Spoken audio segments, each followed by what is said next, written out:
The food in an Old West saloon wasn't just bad. It was capable of killing you, and most of the time men ate it anyway.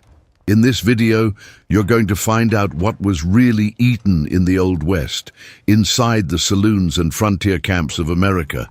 Old West dishes that mixed survival, improvisation, and dangers that no Western movie has ever shown with real honesty.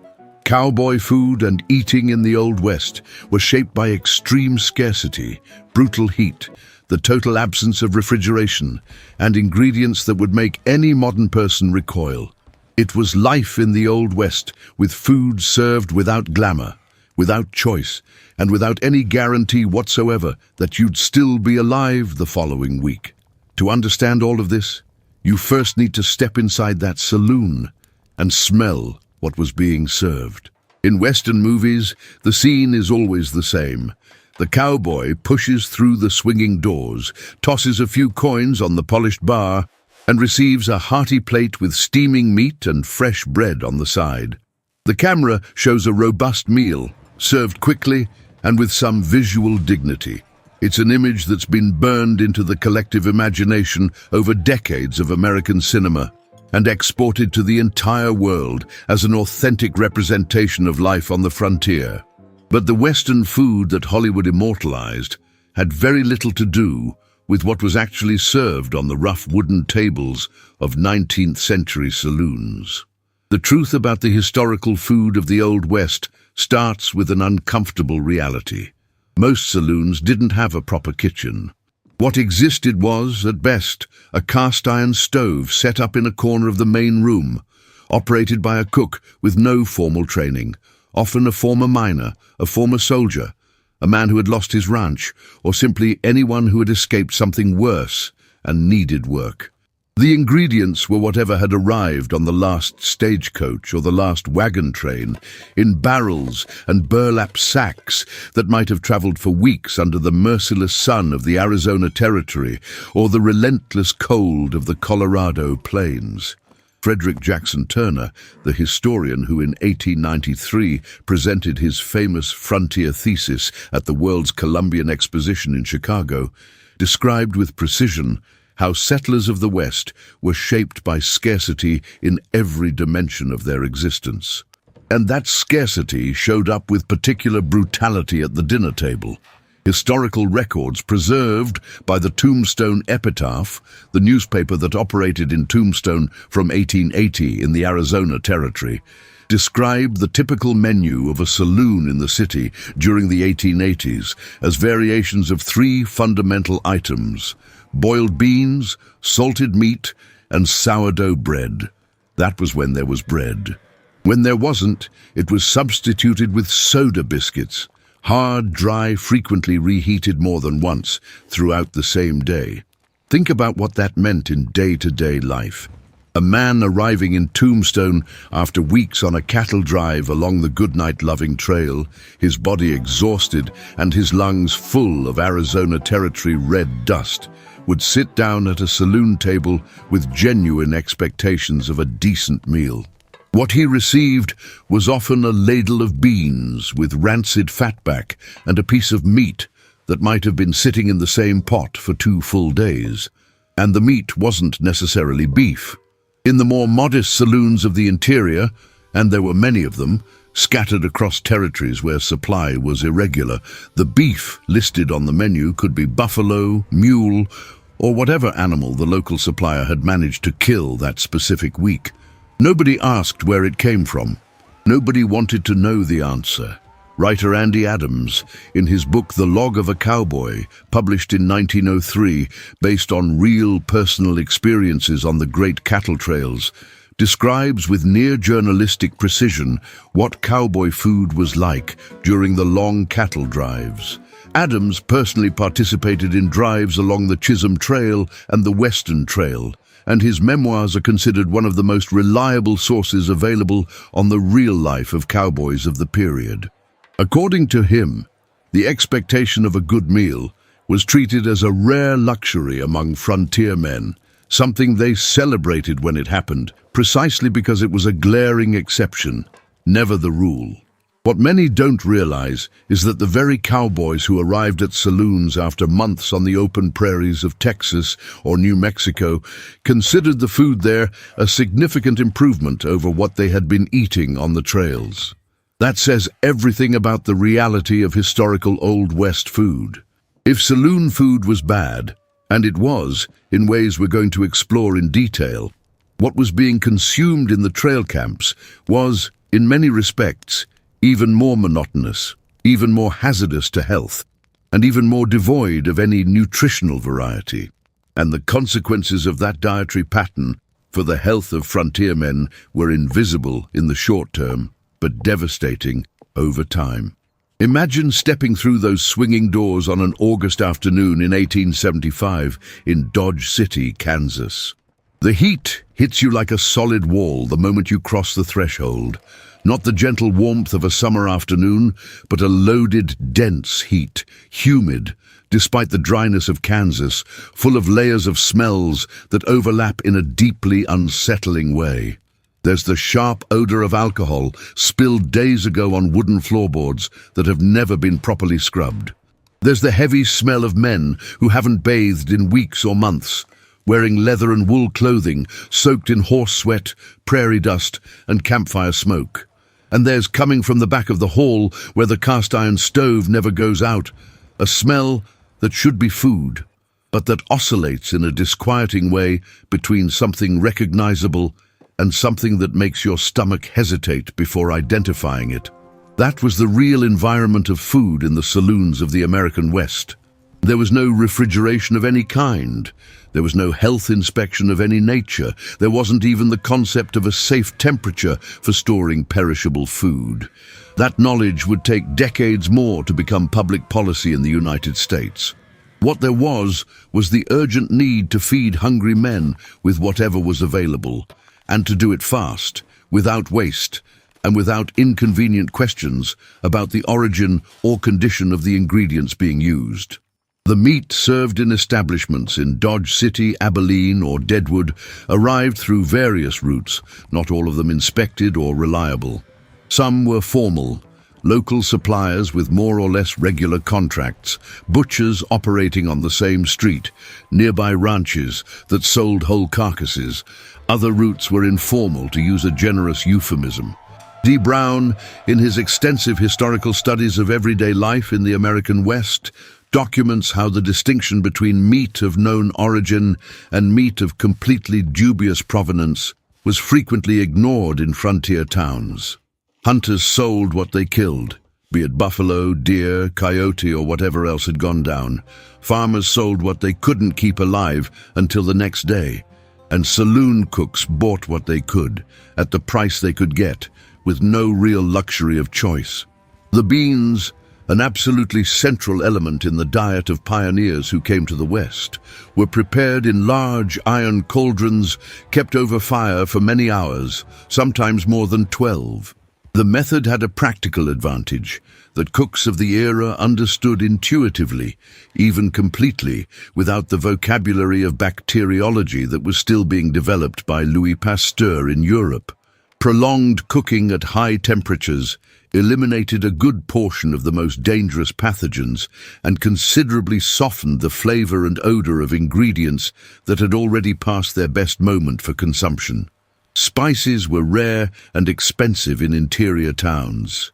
Salt was available in reasonable quantities because it was essential for preserving meats and was a strategic trade item on the frontier. Black pepper appeared occasionally in better establishments. But fresh herbs, varied vegetables, the diversity of ingredients we associate with a minimally balanced diet, practically non-existent on the menus that define typical Western food on the tables of saloons in towns like Abilene, Ellsworth, or Caldwell. Bat Masterson, the famous lawman who served as sheriff and marshal in Dodge City during the 1870s and early 1880s, left fragmentary but revealing records about his routine in that city. In an account preserved in the archives of the Dodge City Times, he describes with characteristic irony a meal at a local establishment that consisted of roast meat that had seen better days and beans that had been in the pot since Monday. And it was Thursday when he wrote that remark. It was irony, of course, but of a very specific kind, the irony of someone who lives with an uncomfortable situation because there is no alternative. The very inhabitants of frontier towns faced the quality of what they had to eat with a combination of resignation, humor, and absence of expectations that would be difficult to comprehend today.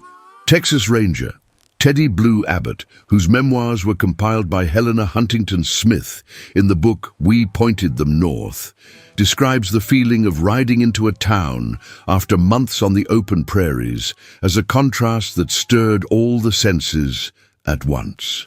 The smell of a working kitchen, even with all its visible and olfactory problems, was an unmistakable signal of civilization.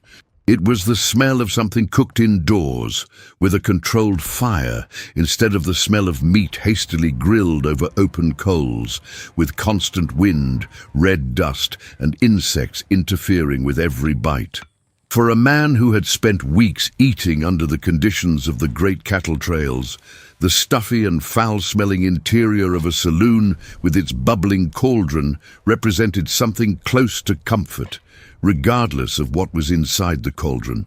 In October of 1881, just days before the famous gunfight at the OK Corral that would go down in the history of the American Old West, Wyatt Earp and his brothers Virgil and Morgan were feared and widely known figures in the saloons and establishments of Tombstone in the Arizona Territory.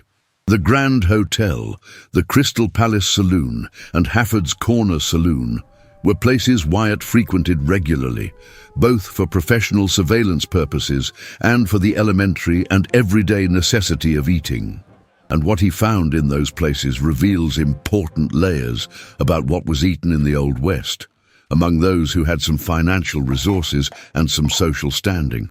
Tombstone, at the height of its mining prosperity in the early 1880s, was one of the richest and most cosmopolitan cities in the Arizona Territory, perhaps the most vibrant on the entire American frontier of that period. This was reflected to some extent in the quality of the Old West dishes available at the best establishments. Historical records show that the Grand Hotel served meals that included roasted beef, not just boiled, which was the most common method, potatoes imported from farms in the northern part of the territory, and occasionally fresh eggs, which were considered a considerable luxury in any inland town far from the major supply centers. A dozen eggs could cost the equivalent of a full day's wages for a common miner in the silver mines that sustained the city's prosperity. But even in Tombstone, even in the best saloons of one of the most prosperous cities on the American frontier, the reality of historical Old West food imposed severe limitations that no amount of money could completely eliminate. There was no way to keep fresh vegetables for more than a few days at any available temperature. There was no way to guarantee with any certainty that the meat that arrived on Monday would still be suitable for serving on Friday.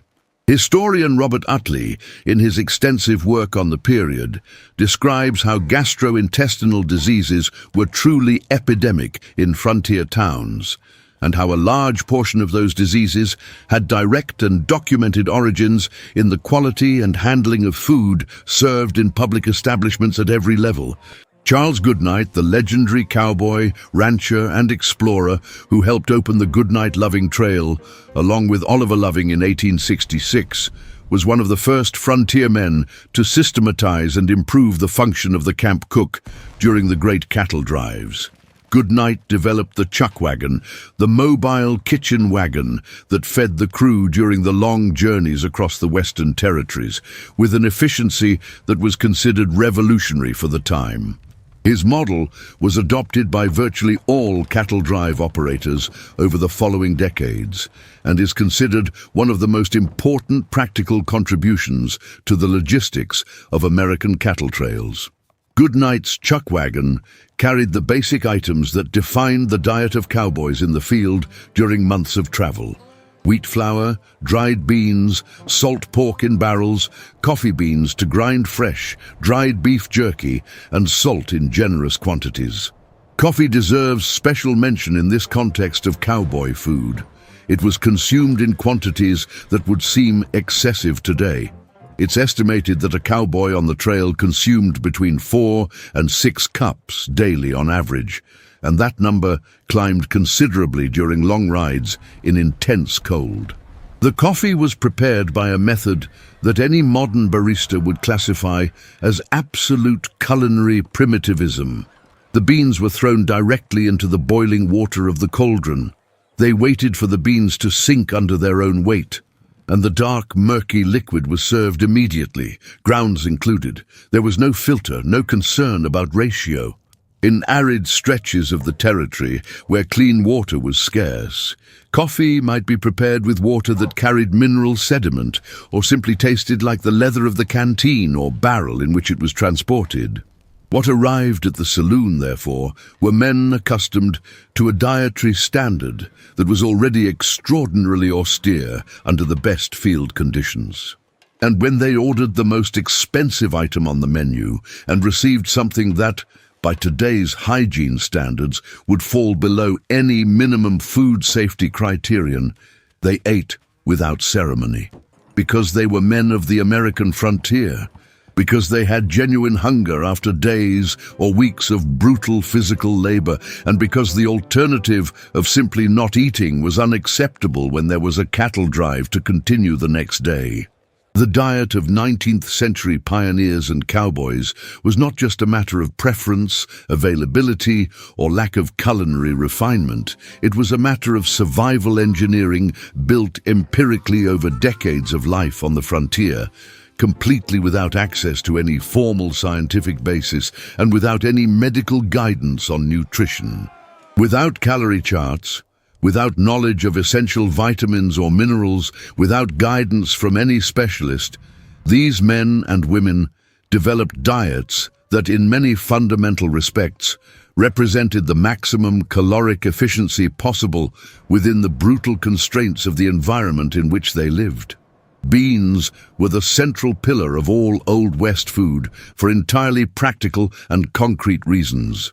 Dried, they could be transported for months without refrigeration or any special form of preservation.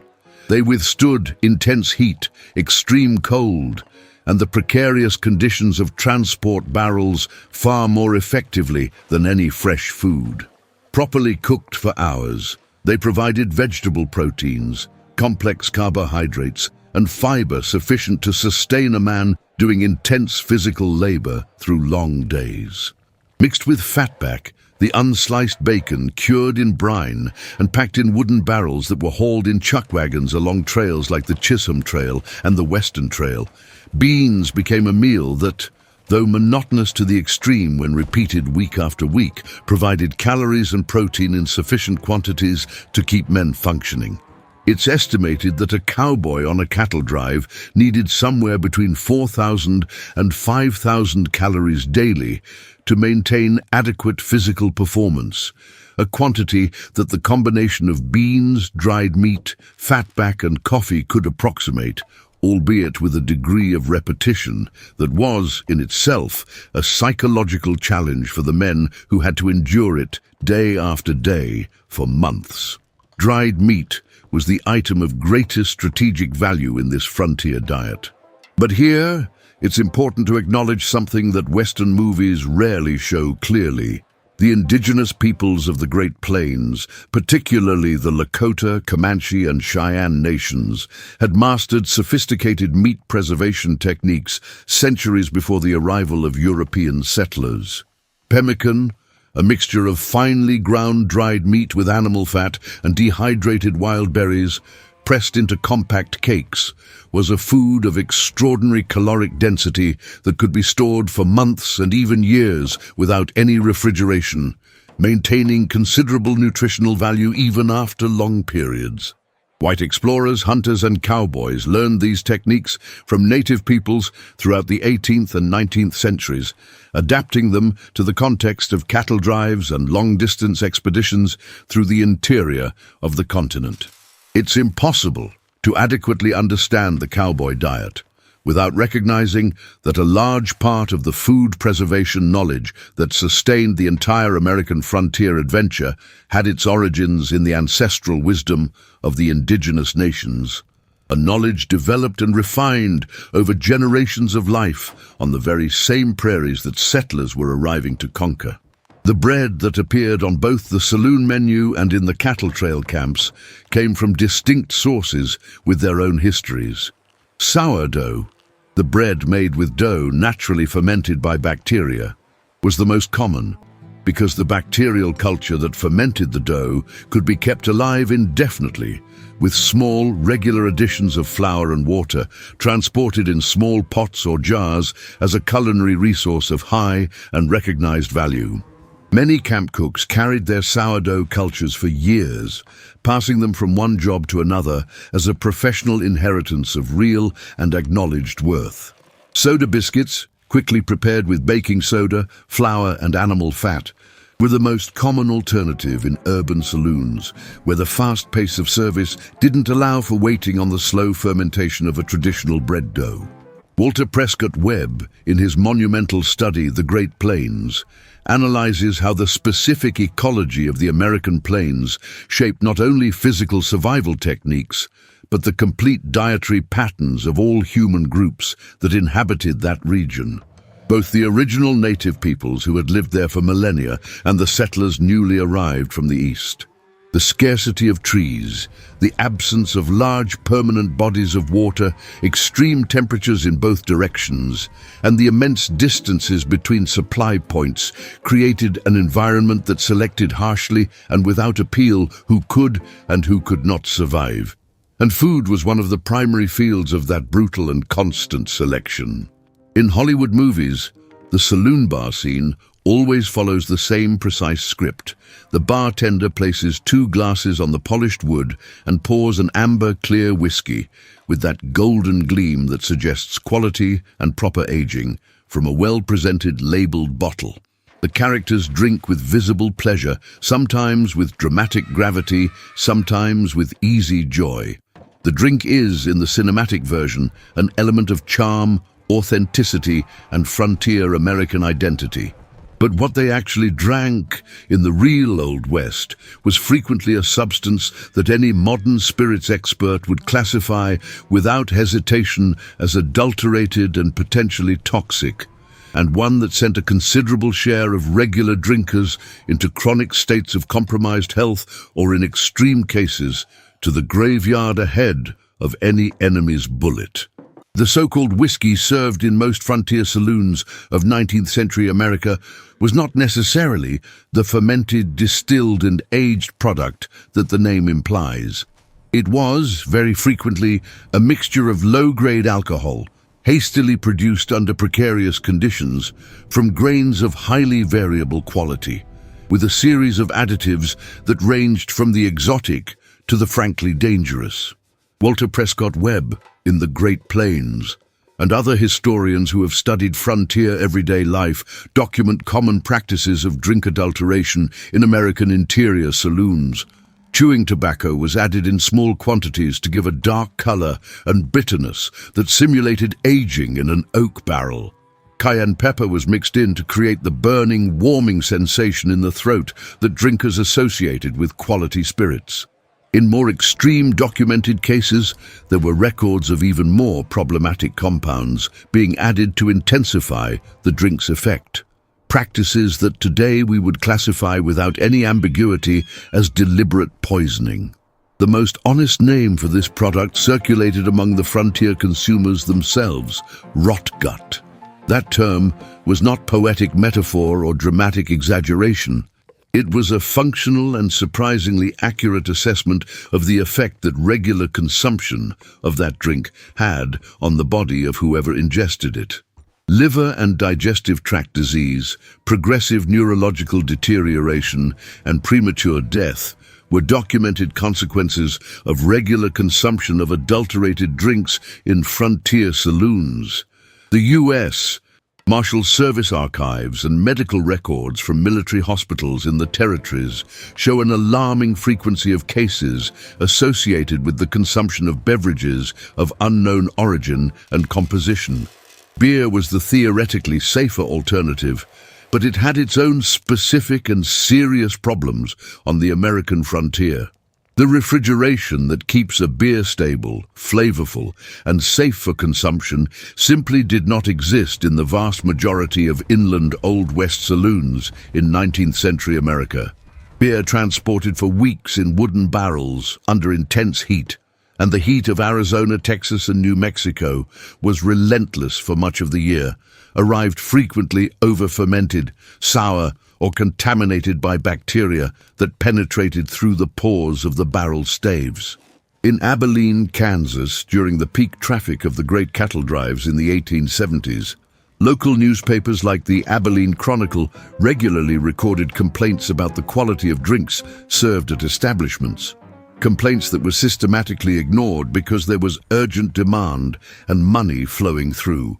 Water, the one drink that by definition should have been the safest, was frequently the most dangerous of all in the day-to-day reality of frontier towns. Water sources in western towns were systematically contaminated by untreated human and animal waste, by the runoff of mining operations, and by whatever was dumped upstream by whoever got there first. Cholera and typhoid fever, both transmitted primarily through feces-contaminated water, were regular causes of death in 19th century American frontier towns. This is exactly why alcohol, even the lowest quality variety, was frequently considered safer than the local available water. Alcohol at sufficient concentration killed many of the pathogens that made water lethal. That perverse logic explains in substantial part why alcoholic drink consumption was so high and so widespread on the American frontier. Not just for pleasure or addiction, but as a survival strategy that made sense within the limits of the knowledge available at the time. Close your eyes for a moment and picture the scene. It's before dawn at a cowboy camp in North Texas in 1876, at the start of a long cattle drive heading north along the western trail toward Kansas. The fire has been burning for an hour, fed with dry mesquite wood, the timber of the arid prairies of the American Southwest that burns slow, hot, and with that characteristic smell, slightly sweet, that permeates everything around it. The smell of boiling coffee mixes with that of heated animal fat and raw flour being worked in the hands of the cookie, the chuck wagon cook, an absolutely central figure in any long-distance cattle drive. He works in the near-total darkness of the early morning by memory, with the same movements executed hundreds of times over years on the job.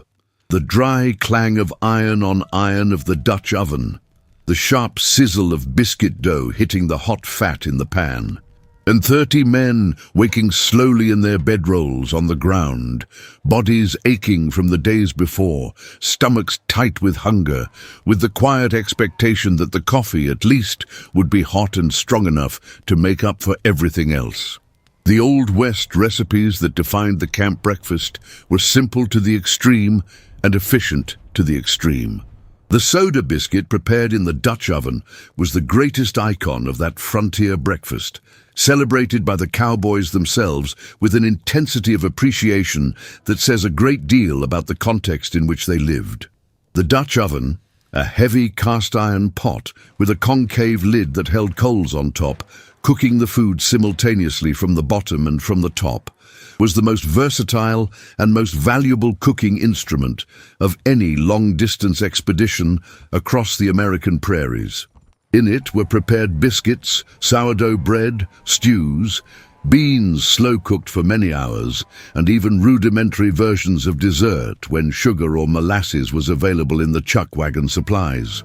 The process for the Dutch oven biscuit was apparently simple: flour, animal fat, lard or rendered fatback, baking soda as a chemical leavener, and a little salt. The dough was mixed quickly without being overworked. placed inside the Dutch oven heated with fat on the bottom, covered with the concave lid, and the lid covered with live coals for simultaneous cooking on both sides. About 20 minutes later, when an experienced cook knew by smell and sound that it was time, the biscuits came out golden, soft on the inside, slightly crispy on the outside. Historian T.J. Stiles, in his research on everyday life on the American frontier, describes how the cookie was often the most valued member of an entire cattle drive crew, sometimes more so than any skilled gunfighter or experienced cowhand. Because food, even in its most austere imaginable form, was what kept the men able to work day after day without collapsing. Back in the urban saloons, there was one dish that deserved special attention for its absolute ubiquity and its radical distance from Hollywood's version of any meal: the stew. It was the most democratic, most honest, and most universally available dish in all of typical Western food. In the large iron pot over the stove, the saloon cook threw in whatever meat was available, cut into irregular chunks: root vegetables, potatoes when there were any, turnips or wild roots when there weren't, already cooked beans as a natural thickener, and salt in generous quantities as the only reliable and universal seasoning. This stew sat on the fire for hours, being reheated at each service of the day with new ingredients added as the previous ones were consumed. In many establishments, the stew pot was essentially continuous and never-ending. New ingredients went in, portions were ladled out and served, and the bottom of the pot was rarely completely emptied for a proper cleaning. Pearl Hart, the famous stagecoach robber who operated in the Arizona Territory in the late 1890s and who in 1899 carried out what became known as the last stagecoach robbery in American history, left in her memoirs a vivid description of a meal taken at a saloon in Globe, Arizona, before her famous robbery. She described what was served to her as the greyest thing I've ever seen on a plate, referring to the stew that was the day's dish at that establishment. She ate it anyway. Because on the American frontier, typical Western food was not evaluated by appearance, elaborate flavor, or careful presentation. It was evaluated by two unique and absolute criteria: enough quantity to fill the stomach and enough temperature to be hot. The real Old West was not just violent, it was a daily test of survival in every dimension of human existence, including and especially at the table. Cowboy food, the dishes of the saloons, the diet of the pioneers who settled the American territories in the 19th century were direct and brutally honest reflections of a world without refrigeration, without sanitary standards, without reliable supply networks, and without the slightest margin for any form of food comfort. From the reheated meat of Tombstone to the grounds-filled coffee of the Texas chuck wagon, from the sour beer of Abilene to the adulterated whiskey of Dodge City, every meal was a silent negotiation with risk. And the men and women who survived it were, by definition, tougher than any of us would ever need or be able to be. And you, thinking about what you've just discovered about the historical food of the Old West, of the three elements that made pioneer food genuinely dangerous, which would be your biggest personal challenge to face. The whiskey adulterated with tobacco and cayenne pepper, the meat of completely unknown origin inside the saloon stew, or the water that was more dangerous to drink than anything else at the bar. Leave your answer in the comments. That conversation is what keeps this channel alive. If this video changed the way you picture the American frontier, hit like and subscribe to the channel. In the next video, we're going to step inside the camps of Native American nations and discover how they developed systems of food and medicine that, in many crucial respects, were superior to anything the settlers brought from the East. Don't miss it.